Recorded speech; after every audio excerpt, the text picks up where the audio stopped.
We're going to talk about container gardening today, and in particular, we're going to talk about the advantages of container gardening or growing plants in pots or containers using our Smart Pot.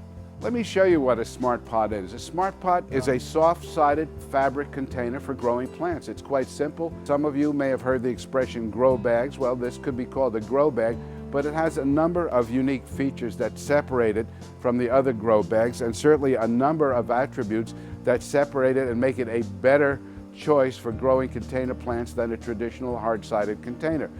First of all, roots will stay a lot cooler in a Smart Pot. The fabric is porous. You can see through it.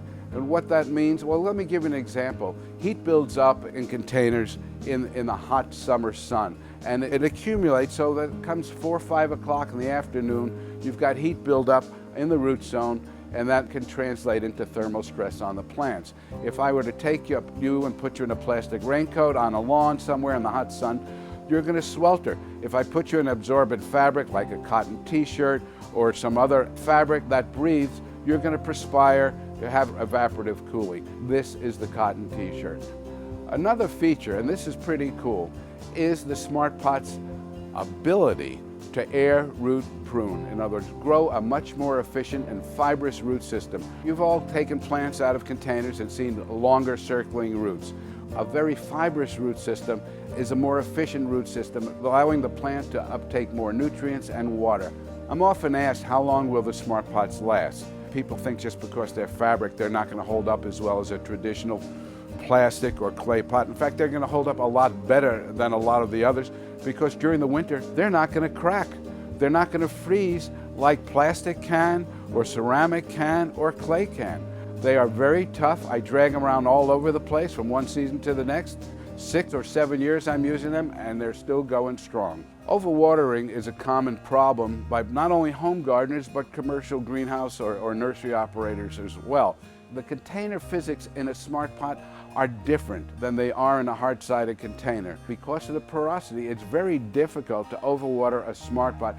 Therefore, you can use a denser, heavier mix if you want. Let's talk about pocket planting. There's a couple of things you can't do in a hard-sided container, and one, you can't plant the sides, you can't plant the bottom. In a hard-sided container, you can only plant the top.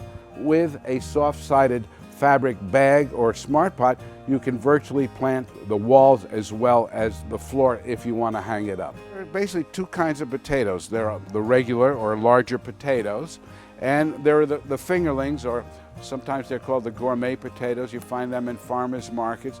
Well, if they're small potatoes, you plant the entire potato.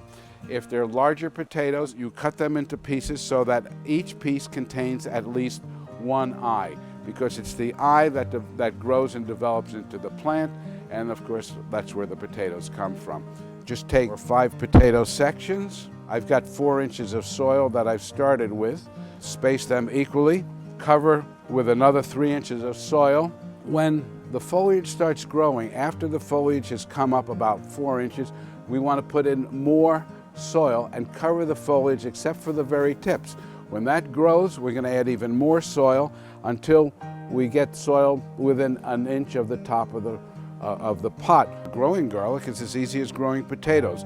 The difference is, whereas the potatoes, I just filled it 4 inches and then I put my seed potatoes in. With garlic, I fill the pot almost to the top. I've taken some really nice garlic bulbs, separated them into individual cloves. Remember, there's a top and a bottom, just as if you were planting a tulip or a hyacinth. This would be, of course, the top that's going to produce the stem that goes above the ground. We have the roots. Put them in equal distance. You want to plant it approximately double the length of the clove. And I cover them up. I might add a little bit more soil, water them. I've got some fertilizer already incorporated into the potting mix. And in a couple of weeks, the first garlic shoots will be popping through. Smart Pots are available in a variety of sizes. You can grow almost anything in them. I use the smaller sizes for radish, salad greens, herbs, the middle sizes for peppers. I grow both sweet peppers, chilies, I grow strawberries. The largest sizes are perfect for the potatoes, as we demonstrated earlier. Tomatoes, melons, it's up to you. Use your imagination, and I hope you enjoy using and growing your smart pots for many years as I have.